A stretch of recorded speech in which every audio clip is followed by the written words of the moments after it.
Truss structure, ठीक। Truss structure को बोलते हैं पिन जॉइंट, पिन जॉइंट या फ्रिक्शनलेस जॉइंट, फ्रिक्शनलेस जॉइंट, ठीक। अब ये क्या है देखते हैं, ठीक। पहला है फ्रेम स्ट्रक्चर, फ्रेम स्ट्रक्चर यानी रिजिड जॉइंट। तो फ्रेम स्ट्रक्चर को देखते हैं, फ्रेम स्ट्रक्चर क्या होता है यहाँ पर देखते हैं, ठीक। एक स्ट्रक्चर है इस टाइप से, ये देख के ही आप समझ जाओगे ये क्या है, फ्रेम। एक स्ट्रक्चर है कुछ इस टाइप से,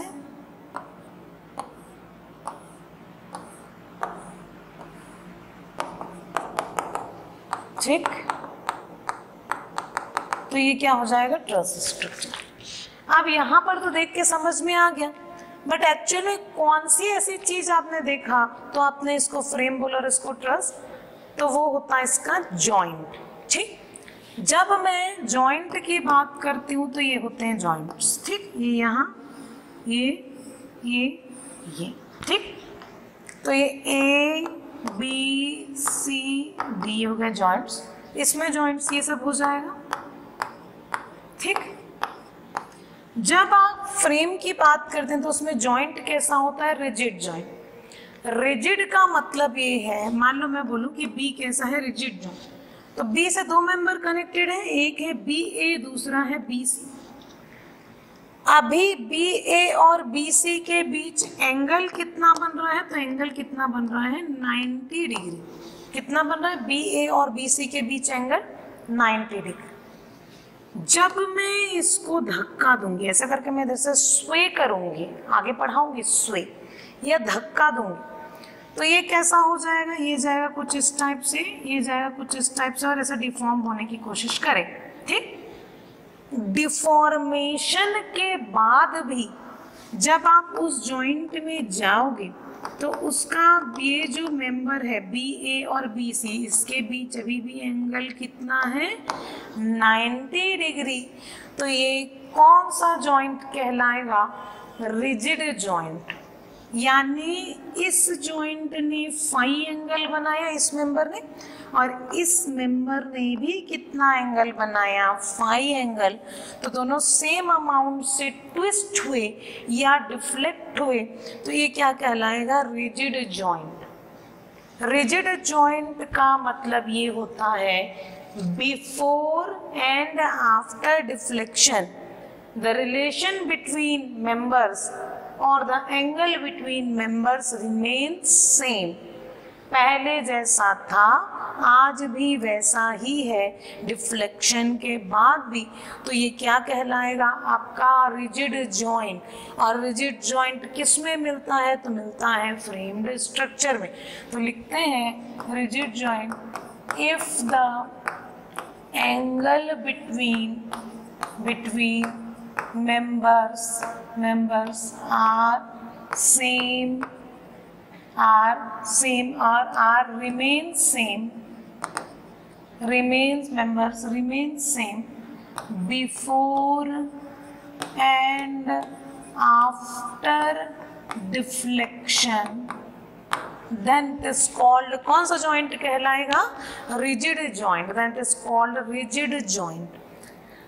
अब चलते हैं रिजिड जॉइंट। रिजिड जॉइंट का एग्जांपल अगर ह्यूमन बॉडी में लूँ तो ये आपका यहाँ का जो जॉइंट है, शोल्डर वाला जॉइंट है, ये क्या हो जाएगा, रिजिड जॉइंट। क्योंकि इस पार्ट में ये और ये वाला पार्ट है जो हाथ वाला पार्ट, ये इनके बीच का जो जॉइंट है ये क्या है, फिक्स। एक पर्टिकुलर एंगल तक ये अलाउ करता है, उससे ज़्यादा ये डिफ्लेक्शन अलाउ नहीं करता। तो अगर डिफ्लेक्शन आपको कोई धक्का भी दे देगा, आप यहाँ पर खड़े हो, आपको कोई धक्का भी दे देगा तो भी आपका ये वाला जो एंगल है वो क्या है, फिक्स, ठीक। पंच करेगा या मारेगा वो वाली बात अलग है, बट अगर सिंपली धक्का देगा तो ये जो रिलेशन है ये क्या है, रिमेन सेम रहे। तो ये किस कैटेगरी में आ गया, रिजिड जॉइंट। अब बात करते हैं हम पिन जॉइंट की। किसकी बात करते हैं, पिन जॉइंट। पिन जॉइंट का एग्जांपल आता है ट्रस। जब आप ट्रस में देखोगे तो हर जॉइंट पे, ये एक्चुअली यहाँ पर ऐसा दिख रहा है, मैं जब ट्रस को अच्छे से देखूंगी तो हर जॉइंट में ऐसा रहता है, ये इस टाइप से एक मेंबर इधर कनेक्टेड, एक मेंबर इधर ऐसा करके कनेक्टेड है। ये जो प्लेट होता है इसको बोलते हैं गसेट प्लेट, जोड़ने वाला प्लेट है। हम मेंबर्स ऐसे करके जुड़े होते हैं। ये तीनों मेंबर एक साथ जुड़ नहीं रहे हैं, ये तीनों मेंबर एक प्लेट पे जुड़ रहे हैं।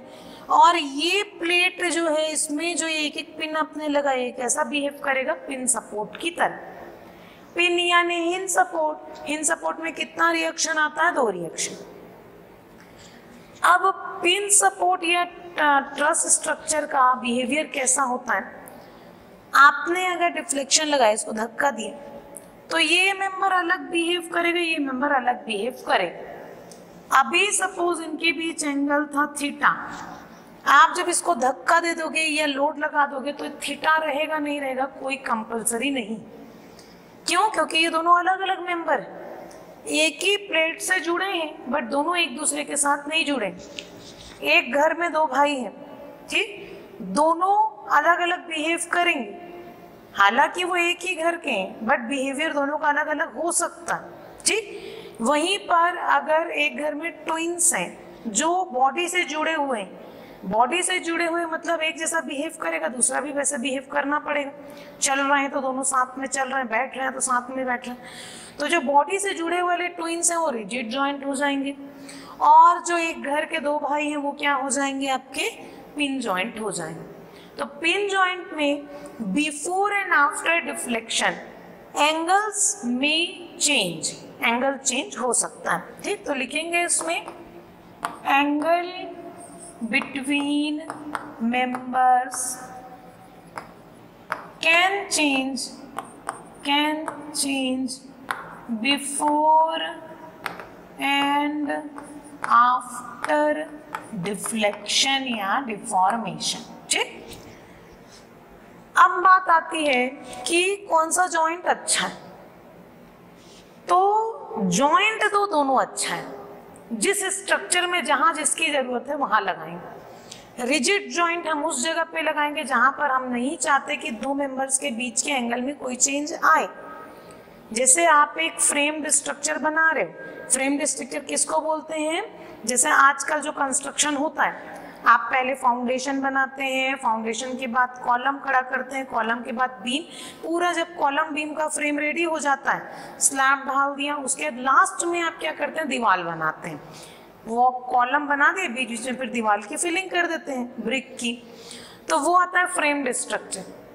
उन स्ट्रक्चर में आप नहीं चाहते कि कॉलम और बीम के बीच, ये कॉलम है vertical member and this is beam, तो इसके बीच का एंगल चेंज।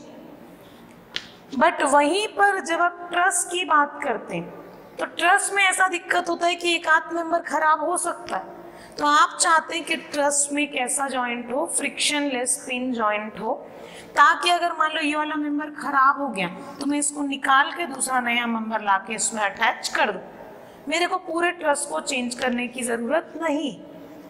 तो दोनों जॉइंट अपने अपने जगह पे अच्छा है। ट्रस जॉइंट का या पिन जॉइंट का प्रैक्टिकल एग्जांपल है आपका ये एल्बो का जॉइंट। एल्बो या कोहनी का जॉइंट, ये मेंबर और ये मेंबर सपोज अभी बिफोर डिफ्लेक्शन ऐसे हैं, अभी 180 डिग्री बना रहे हैं, लोड लगाया, ये एंगल अलग बना रहा है, ये एंगल अलग बना रहा है, एंगल चेंज हो तो ये क्या कहलाएगा, पिन जॉइंट।